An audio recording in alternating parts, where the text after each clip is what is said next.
What's going on, guys? How you doing? This is the feedback overview and kind of, just going into what we're doing next.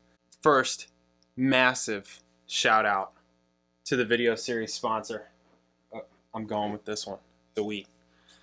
Shady Mile Bourbon. Incredible value, incredible taste, great bourbon. You got two different varieties.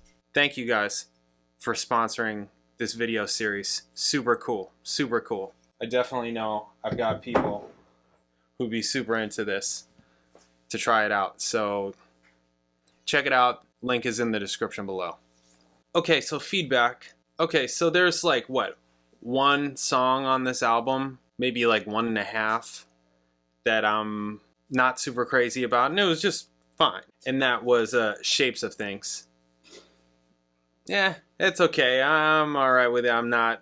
It wasn't my favorite. I like the others much more. And then Crossroads is just kind of like, somebody brought up this is kind of like a little bit, some of the songs on here are a little bit cover bandy. And I would say that Crossroads is the most cover bandy to me. The rest of them, even Summertime Blues, which I get as a cover. I mean, I've played in a zillion cover bands. Like, yeah, I've played that one. Or like For What It's Worth.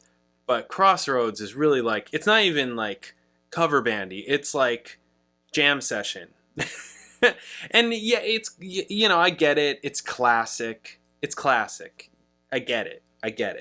And they did great. It was fun. They did a good job. I liked how they did it. I like how that specific song was different, where they only had the three of them. They didn't do overdubs. It was just Geddy on one side, Alex on the other, and Neil playing.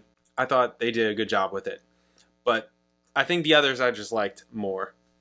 But anyways, I'm saying that to say, really, Shapes of Things is the only song that I didn't like on the album. And there's only 2 other albums of theirs that I either liked every single song, or there was just one song that I wasn't into. So I think this makes it my 3rd favorite Rush album. Behind Signals, because I was not crazy about Countdown.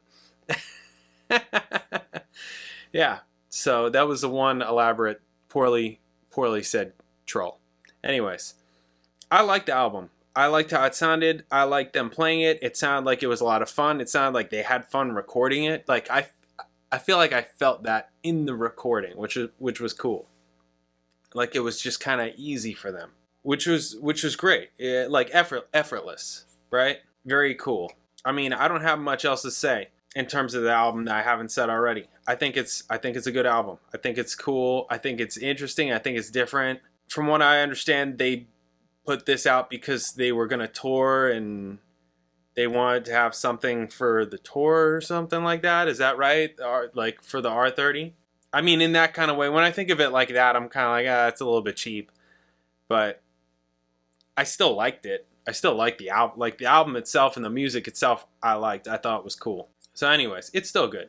Okay, now, what are we doing next? Are we finally getting to Snakes and Arrows?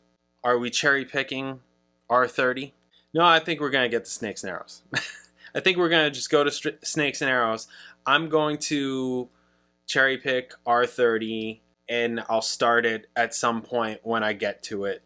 Probably within the next 1 to 2 weeks. I'll probably start it, and I'll probably put it in the afternoon, right? Or the evening, like I'll put it at like 4 or 5 o'clock Eastern time is when I'll release it. So, and you'll see it, and you'll be like, okay, he started R30, right? The cherry picking of R30. And then I'll do it until I'm done, and and that'll be over. I'm really hoping, actually, that I can find some of this Disc 2, some of this R30 Disc 2 business. Because this DVD disc 2, because that shit looks cool. Like, I'm almost more interested in that than the actual performances. It's not fully true. I'd like to hear The Seeker and Subdivisions and Animate and Red Barchetta and Between the Wheels and Mystic Rhythms and Heart Full of Soul and Working Man. And,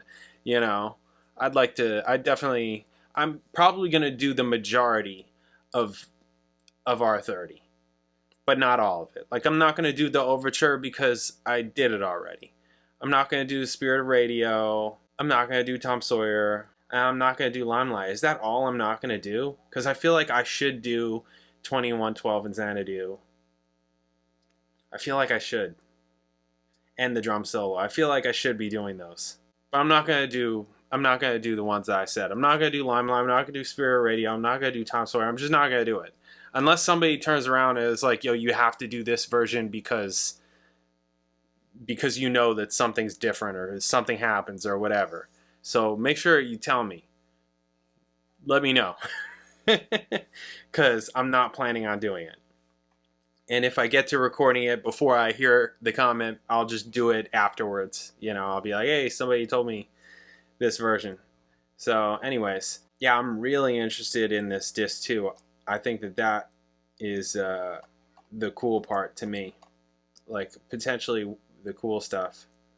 Oh, look at this whole Blu-ray disc. They did Bravado, YYZ, The Trees, One Little Victory, Secret Touch, Red Sector A. They threw like everything in there. They did Biter.